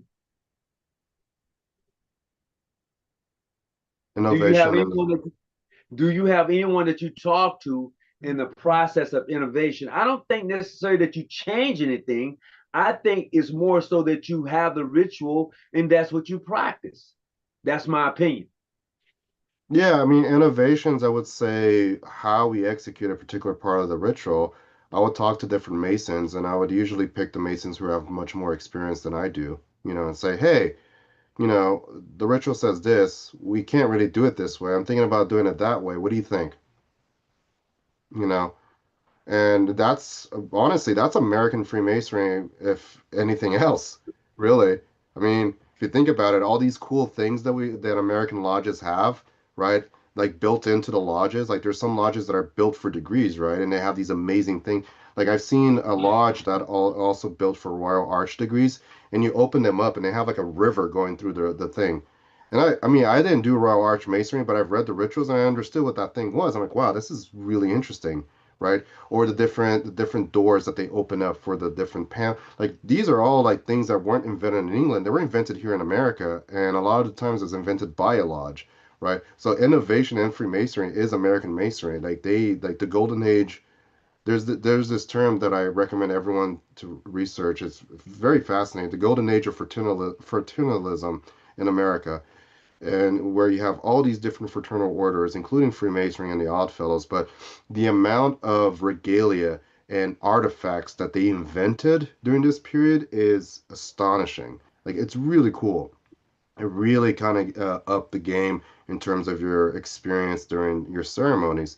Now, in terms of innovations, like I translated the rituals from French to English. I kept it as close as possible to the source.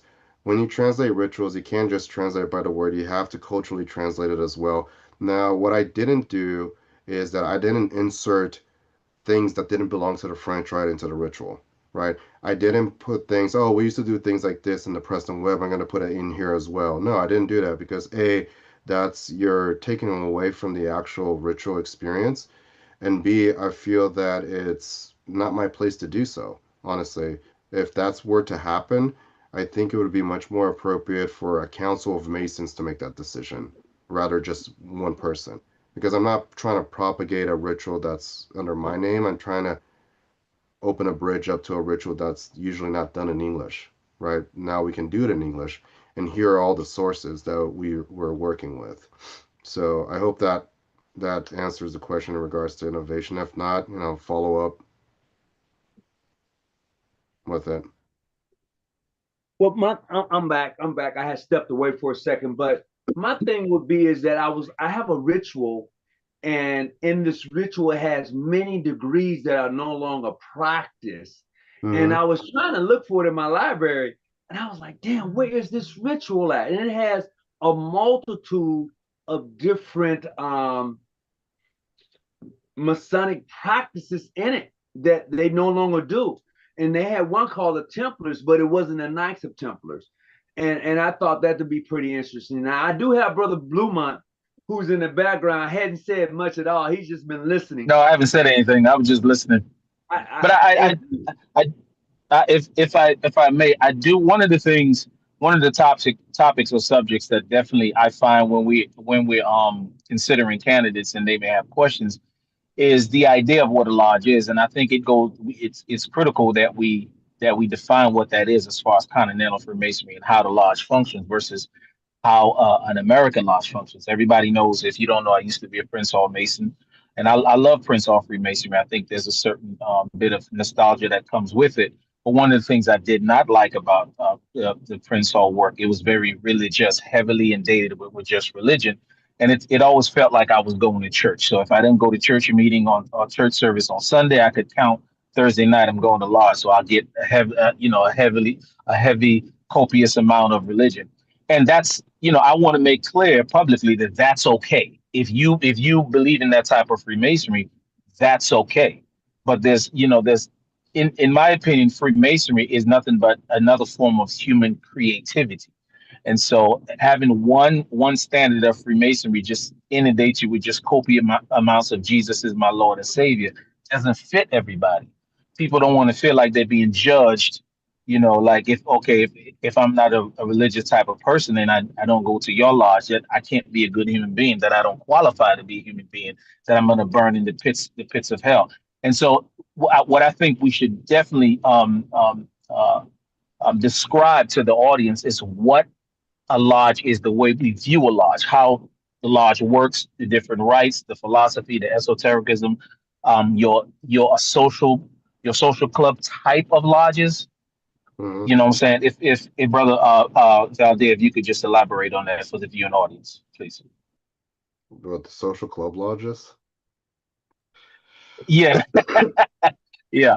Well, I versus mean, versus it's what we do versus what we do. well, I mean, there's all sorts of different types of lodges that they focus on different things, right? Some lodges are very serious about their ritual, and they're very ritual heavy. Other lodges are very serious about their philanthropy, so that's what they do. They do the ritual because they have to, right? And it's a requirement. They might enjoy it, right?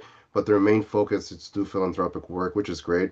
And there's other lodges that really get together to have a merry time, right? To have drinks and dinners and lunches and breakfasts and all of that.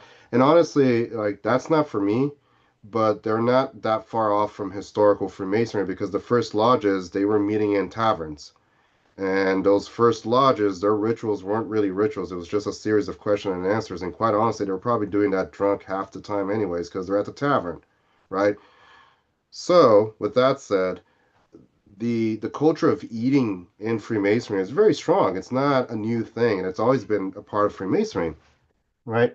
So I think talking to candidates, it's really important that we emphasize that there are different types of lodges, right? And if you're in a jurisdiction that has many lodges, encourage them to shop around, right? And to really find a lodge that matches what they're looking for, right? And it's a service that we do. I think it's much more important than us worrying about, oh, we need another member, we need another member. No, we need to make sure that that potential Freemason, right, that prospect is happy with their decision. Now, they can start going through the degrees and halfway through and say, it's like, you know what, this is not really for me. What do I do?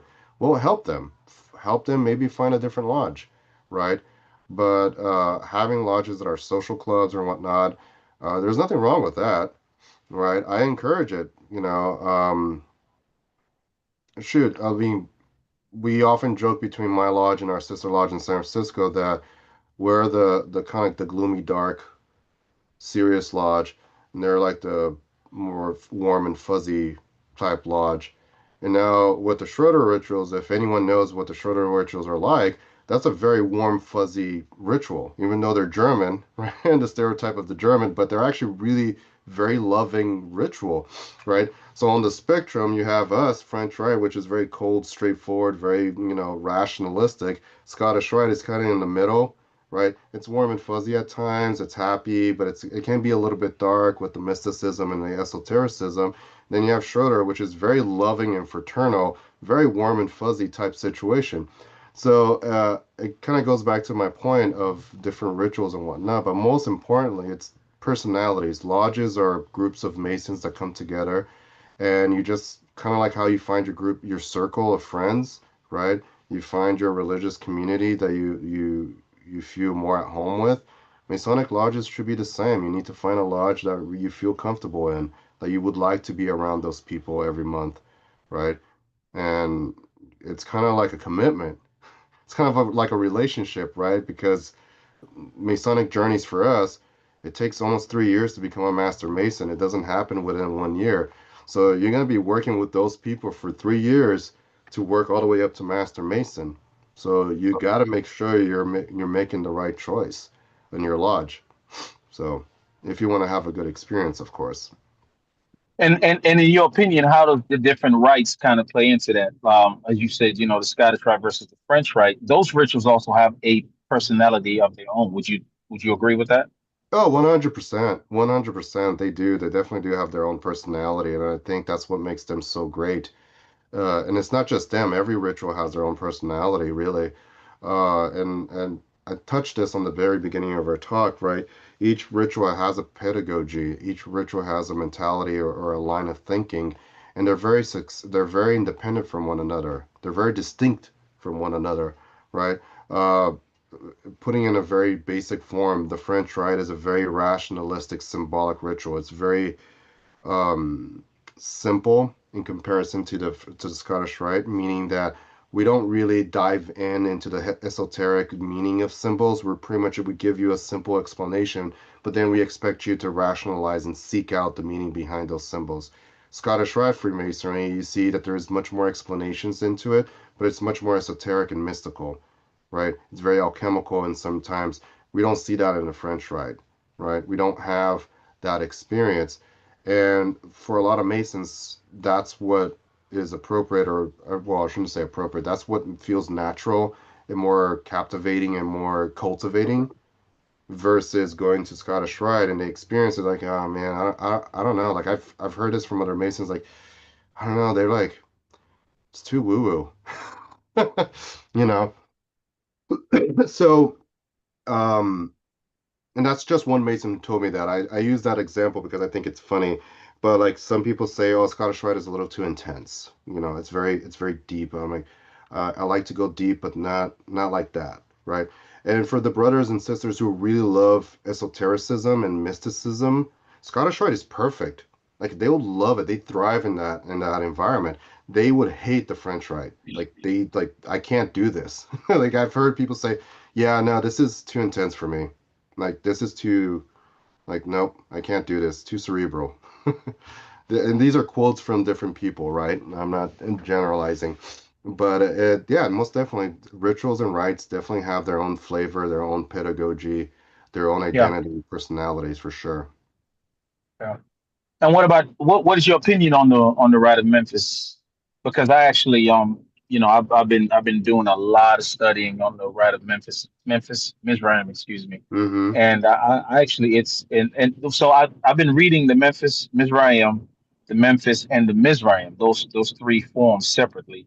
And I was taken aback by the Mizraim. I was like, what? But then having speaking to our brother that we spoke to last night, he Mm-hmm. um he kind of explained some things, and I said, you know what, that's interesting because I never thought about it like that.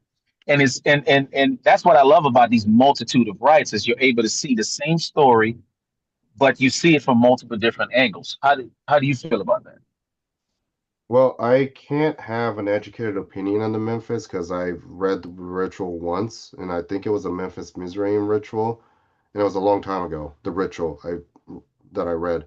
And then I experienced a little bit of it in Portugal, Eclipsis, when the host jurisdiction, which was the symbolic Grand Lodge of Portugal, They are a Memphis Mizraim jurisdiction, special, right? Specific to that. And I got to experience their closing ceremony, which I found to be very beautiful. Their setup of the lodge is very, very much Egyptian-like, lots of incense, the three candle holders that for us in the French, right, we call it the Great Lights, but in other systems it's not, right? The Great Lights are something else. But those three candle holders in the middle of the room and the tracing board in the middle and right in the middle and those three candle holders surrounding it, they're very much Egyptian style. They had incense and different statues of different Egyptian goddess and gods on it. Um, Everything, it's very interesting. I can see it's a very rich ritual. The history of it is fascinating. Unfortunately, I think it's a very abused ritual, Masonic ritual around the world collectively. Um, Very misunderstood for sure.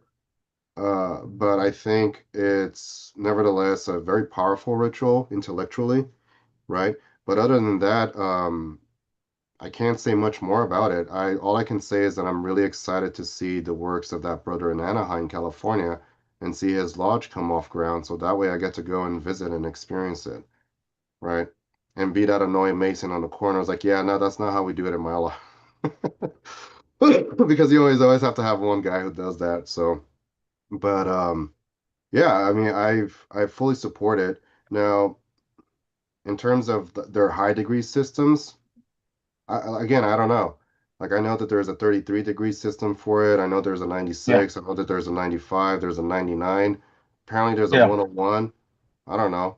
Um, my personal opinion with these things is very much like, what are you going to do with it at the end of the day, yeah, right? Like, what are you going to do with yeah. those lessons, right? Right. So I don't know. We'll see what happens in regards to that. And I can't really say much about like, you know, who's what or what's real, what's Yeah, legit or legitimate. I hate that word. yeah, Um, Honestly. Oh, which one's the best one? I don't know. I haven't read much. You probably know a lot more than I do. yeah, But I support it. I support the forming of a lodge and experience doing the experiment and see how it goes. yeah. Yeah, that's one of the things that I believe from my experience that's lacking in American Freemasonry is not a high level of ritualistic diversity. So you do get a lot of individuals, and happily because of the internet, and social media, we're able to interact with a lot of people that Hmm. have that secret desire, and I put the air quotes on secret because a lot of them won't say it, but they have a Hmm. desire to experience multiple rituals or at least something other than what they're doing. And this is where your organization, our organization, we have an opportunity to bring that experience to a lot of people who have that Most desire. definitely. Yeah, yeah, Yeah, most definitely. Um, I would love for a group of Masons to form a rectified rite. I mean, you have to yeah, be Christian to join those lodges, right? A yeah. Trinitarian Christian, nevertheless. Trinitarian, yeah. Yeah, Hmm. I would love to see that practice emerge in our jurisdiction. Wait, wait, wait, Again, wait, wait, I wait, wait, I wait, wait, can't wait. I can't join I, because I'm not Christian, but I certainly would be able to visit, right? I have to Yeah, that's go. true. Wait a minute, y'all got to go back, man. Yeah, what? You said rectified, right? Yeah, Oh, you the don't know about rectified that one? Scottish rite. Yeah. Oh, okay, okay, okay, okay, Yeah, okay, the okay, rectified okay. Scottish rite. Yeah. Hmm. Um, Threw me off with that almost. Well, Going I'll back be to church. well. The cool thing is we'll be traveling to Brazil in May, so we'll be able to witness the first 3 degrees plus the higher degrees oh, they in have it all down Brazil. there. Yeah. Yeah, You'll yeah, yeah. So you'll see the that'll be kind Adonai of cool. rite. They have the Yeah, Adonai rite. They but even have is there a any Brazilian. rights? Is there any right they don't have in Brazil? They have it all. I don't know. That's a good question. I know they have a You Brazilian rite. They let invented a me ask you. Brazilian rite. I would love to. I would love to see that. See that. Do they have their own three symbolic grades for that? Hmm.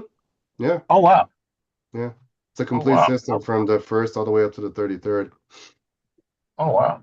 Yeah. I would love to see that. I know you and I talked about it, but I don't remember asking you whether they had a symbolic grades for that system. But I would, if there's an opportunity, I'm all about experiencing and seeing a multitude of things. I think life is too short to just confine yourself to just one idea, one concept. In order for you to grow, you have to witness other things, and Yeah. specifically Freemasonry. Freemasonry is just for me having the experience of GODF coming to California in March. And then all the other Yeah. stuff that we do. It's just for me. I would never go back to just working a Preston Web ritual. Never. I mean, someone asked me once, if like, well, what if a group of Masons came to you and wanted to work the Preston Web, but in a liberal Yeah. form, meaning that Yeah. they want to have women in their lodges, but they still want to Yeah. keep the spiritual form of it. Like, yeah, Yeah. sure. If that's what floats your boat, let's make it happen. Yeah. Yeah. Am I going to help them form the lodge? Probably not, because that's one of the reasons why I left, because I really don't like the Preston Web. It just, Right. Right. I don't like it. I like seeing it well done. I don't Yes. like doing it. Now, Yeah. Oh like my every other goodness. good American Mason, you throw me inside of a Preston Web, give me, I don't know, 30 minutes, and suddenly all the ritual starts playing back into my head, and I start reciting things because, you're beaten Yeah. down to like, you have to memorize Yeah. this. It doesn't go away, Yeah. Yeah. but do I want to do it? No, I don't. I do not want to do it, Oh man, you just because funny. it's not my thing. Funny. But again, if a group of Masons came to us and said, well, we really want to use the Preston Web, the American ritual, and we can adapt it, we can bring the sisters in, but we don't want to change anything else. That's fine. You know, Yeah. you're still not gonna ask people if they believe or not believe because that's a fundamental rule of our jurisdiction. However, if you want to, do it with, everything else, that's fine. That's your lodge's thing. You just can't bar membership from people that's going to go against our rules and regulations. Other than that, Right. so Well, You you know tackle what? the. Go ahead. Go Go ahead. ahead. Go ahead. Go ahead. Oh, I How was do you untackle how do you tackle the question of regularity or so-called regularity and all this I other don't, nonsense? Yeah. I don't, I don't step on those landmines because it's a never end, it's a loop, right? It's a loop. It really depends on who you talk to. Um, Are we irregular? Yeah, by some definition of other people's rules, sure, we are irregular, but that's a two-way street, right? It just depends on who you're talking to and what do they mean by regular, irregular. Um,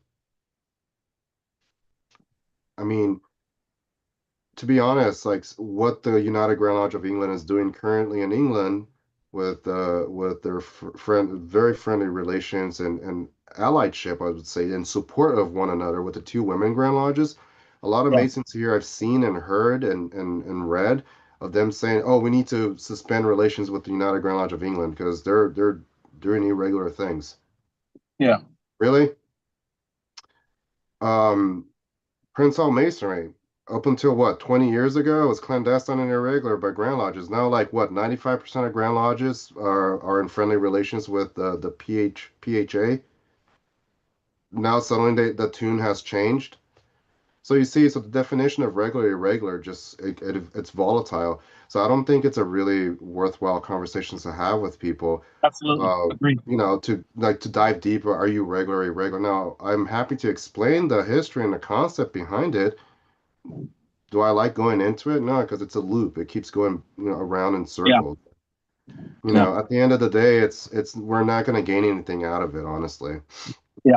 So, Yeah, and then you miss, in my opinion, you miss the point of Freemasonry is the experience of becoming a Mason. I, I learned this phrase from my past venerable, a Mason without an apron. Even though we're mhm. doing, there's a lot of people that maçon sans tablier, a lot of brothers who are doing a lot of things that would be considered Masonic. If you don't have the experience of becoming a Mason, that's what we crave is the initiatic experience. And once you get into all of these discussions about regularity and who can go visit who and who can't go visit, then you miss what Freemasonry is truly about. Make sense? Would you agree? I definitely would agree with that statement. Freemasonry is an experience, honestly. It Yeah. is an experience. Now, there's just like any other human institution, and because it is a human institution, right? There's good experiences and there's bad experiences. Yeah. That's true even in liberal non-dogmatic Freemasonry. Like I've seen things and experienced things that I'm like, ugh. But Yeah. we're humans. We make mistakes. We're Yeah. not perfect. The grass is not greener on the other side type Yeah. situation. I often jokes with I have really good friendships, close friendships with brothers who are Masons under the Grand Lodge of California, and I often joke with them, come to the dark side. Come to this side. We joke around about that and stuff, but in reality, I'm like, they ask me questions, and I tell them, it's like, the grass is not green on the other side. Like, this and this is happening. This recently happened. It sucks. I'm Right. like, man, it sucks being human, huh? Because at the end of the day, that's what it is. It's not the So system. It's we the are human. Yeah. people. It's the people. Yeah. And, we just have to kind of give some grace, and Yeah. that kind of falls into that topic of regular and irregular. It's not useful, Yeah. It's but not I useful. definitely Mhm. I definitely agree with that statement that it is an experience. Freemasonry definitely is an experience, and Yeah. you know you choose how you want to have that experience at the end of the day. Absolutely. And Agreed. that's the key word. That's the important thing. You choose how you want to have the experience. And a Hmm. lot of us don't understand that small little statement that you made. You choose how you want to have the experience because the experience is what you are having when you become a Mason. That's what you are having. And I Hmm. know a lot of people, like you said, I don't want, even for myself, one who has been deep into the mud with that stuff. Deep in the mud. Hmm. I've come to my own conclusion and say, you know what? It's not even worth it because of No. my experience, not only with you, brother Vandas, but with brother Brumont, going down to Mexico a couple of times, going Yeah. over to visit the Baja Grand Lodge of California. I went over there, and let me tell you, Baja Grand Lodge of California is recognized by the Grand Lodge of England. But Hmm. when them brothers asked me to come over and say, hey, brother, come on over. My wife took me to the border, dropped me off. I walk across. The brother pulls up. I'm here. I hops in. We go to San Rito. Did I say that word right? I don't even know if I said that word right. But anyway, we go down to Mexico, man. Tijuana. Yes, we have a great time, man. Hmm. What really threw me off is the fact they didn't start launching me at 12 o'clock midnight. I was like, God damn, hold on, brother. It was 12 o'clock midnight. I want to go Um, back across the border. It's like, nah, brother Tony, we finna start launch meeting. I'm like, oh shit. I'm being totally honest. I, Yeah. I have stayed until lodge to 12. After the meeting, you fellowship, I've done that. But to actually start a lodge meeting at 12 o'clock midnight wasn't for me. Well, I And guess I guess that opening statement with the junior warden saying high noon is not really applicable there, is it? man, no, no, Yeah. no, no. Man, I had Yeah. my wife blowing up my phone. She was like, are you okay? Where are you at? I had to drop her my pen, everything. And You finally, still, three you still o'clock in the have your two morning, kidneys. 3 o'clock in the morning, I'm headed back across the border. It was a great experience, but I never want to go to another lodge meeting in my life at 12 o'clock in the morning unless I have a hotel close by. Plain and Yeah, simple. no, Plain and no. simple. I'm not Um, going. Absolutely. yeah. I wouldn't be able to do that. I would be sleeping in the corner, honestly. Man, I would not. absolutely. I would leave. At that point, I would leave, and people who know me would not be surprised. I would just pick Well, up and I'll go. tell you what, I didn't speak the language. I knew I wasn't far from the border, but I was far enough that I didn't want to chance it. So I Yeah, stayed, yeah. and the meeting was over at 2:30, 3 o'clock. I made it home at 4:30 in the morning, and I was like, I'm good. My wife was like, what was you doing? It's like, oh, baby, we're doing that secret stuff. Yeah. I love telling her that. We was doing that secret stuff. And she was like, you full of And I was like, we good, but that was the beauty of it all.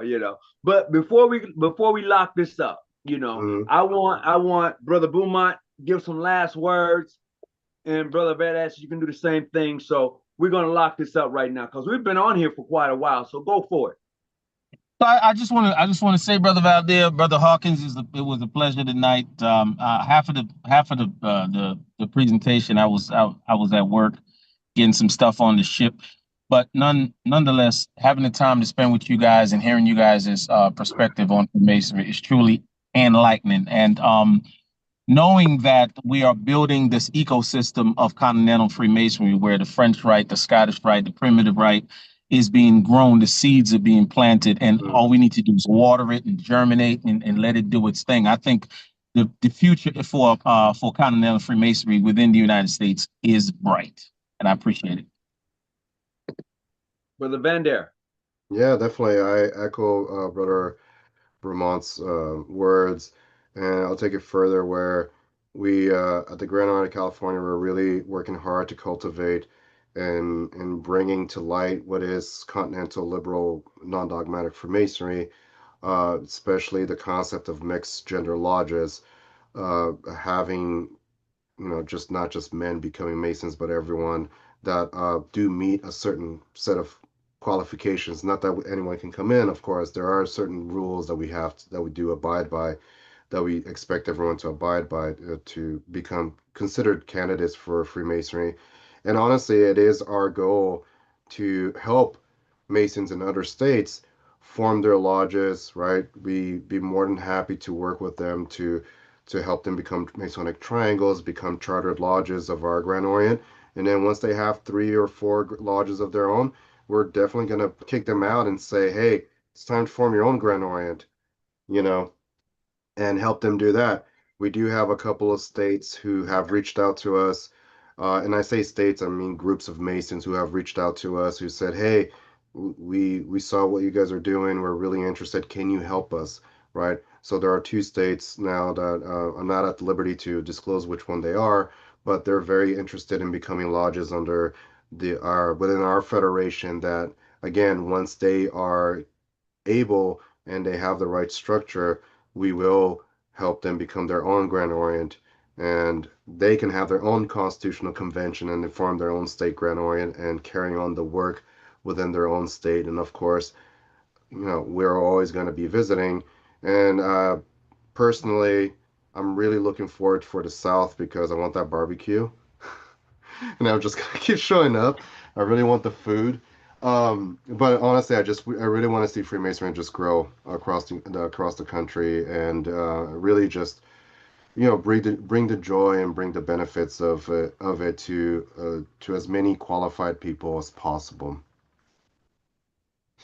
Well, I'm going to add to that, and we're going to close out just to say that I appreciate both of you for coming on. Brother Andy, he's at a demo lay meeting tonight, so he wasn't able to make it. He's a part of the California Grand Lodge.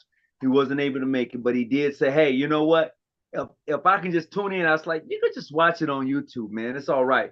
But with that being said, just hearing the experiences that we've all had in continental Freemasonry or just Freemasonry alone adds value to it. Now, everybody is not going to agree with what we just said here. Let's just be honest about it.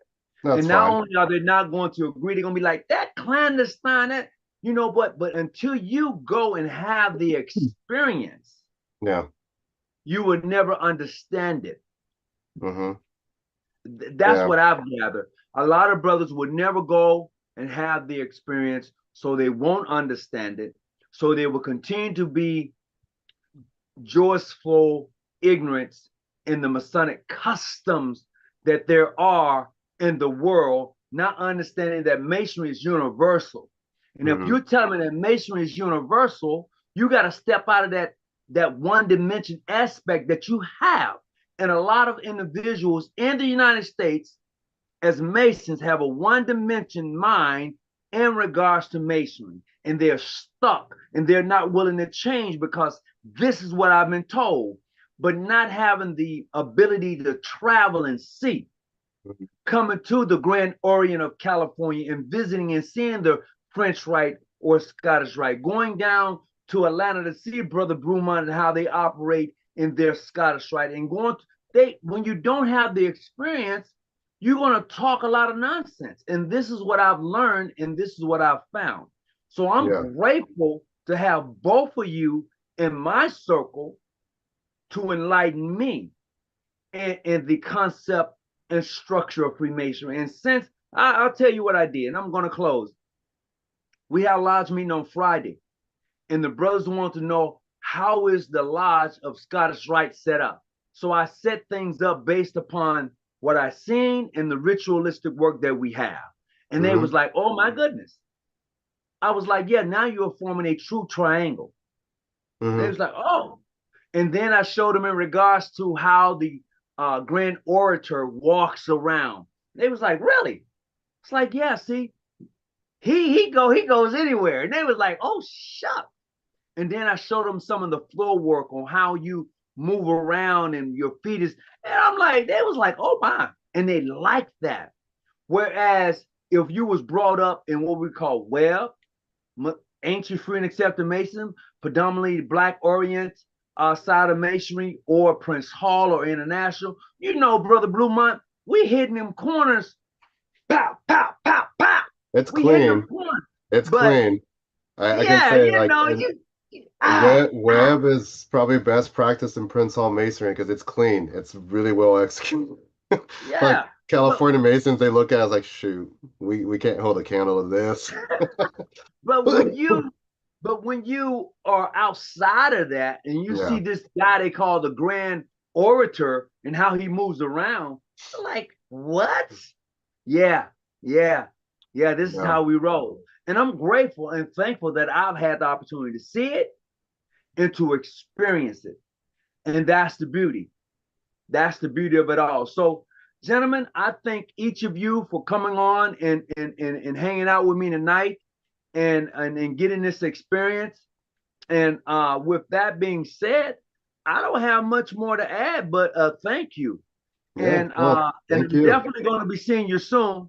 Brother Beaumont, don't forget me. Send me my invitation. I want it. That's right. If you play with me, So real quick, so March the 6th, we're going to be doing the first degree. Herodom is going to be initiating some candidates in the Scottish Rite, and then the following day, March the 7th, we're going to be doing the ritual work, the first degree of the ancient and primitive rite, Phoenix Lodge. So I just want to put that out there. If you need further information, please contact Brother Tony or myself. You can find me on Facebook, Calvin Brumont. All right, appreciate it. Cool. Well, thank you very much. Absolutely. Yeah, thank you, brother. And if anyone is ever curious about learning about the French Rite, I'd be more than happy to come and talk about that and the history behind it and the system and the structure and everything. It's a very interesting system. So No, yeah, you said that. You didn't say that right, man. Come on, you got to do what? better than that. What? What else do you want? It's a very interesting system, man. That system It is. is a beautiful system. Yes, it's It is interesting. beautiful. Yeah, it's interesting You too. know, it's interesting when you don't know what you're doing, but it's a beautiful system. It Let's is. just No, be it is. honest about it. It You is a know, beautiful system. Yeah. It's very because a rich. lot of people don't know. No, it's beautiful. It's very rich. It's interesting. It's different for sure, and approaches Freemasonry in a very peculiar manner, which I particularly enjoy. So Well, look, I have enjoyed everyone. We're gonna go ahead and get ready to log out of tonight. And I'm looking for each of you to definitely come back and join me. And with that being said, I want to tell everybody, look, you have a great evening, a great day, a good night, wherever you may be at. And like I always say, stay out the bushes and keep your light on. That's the key to it all. Stay out the bushes and keep your light on. Until next time, peace and be well. all right, take We care, out. brothers. Okay, late.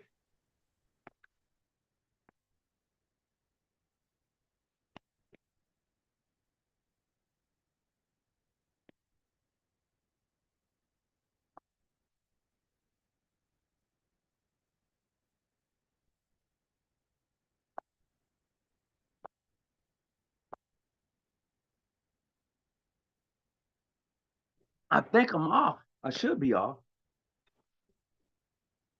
Let me double check.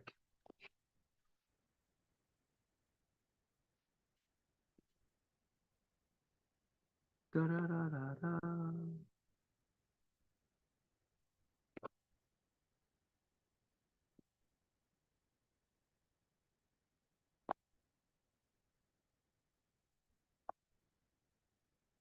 Oh, I'm still on here live. I thought I had logged out. I'm just here, just taking my little sweet time. I thought I was done. Let me see how to get out of here tonight. Oh my goodness.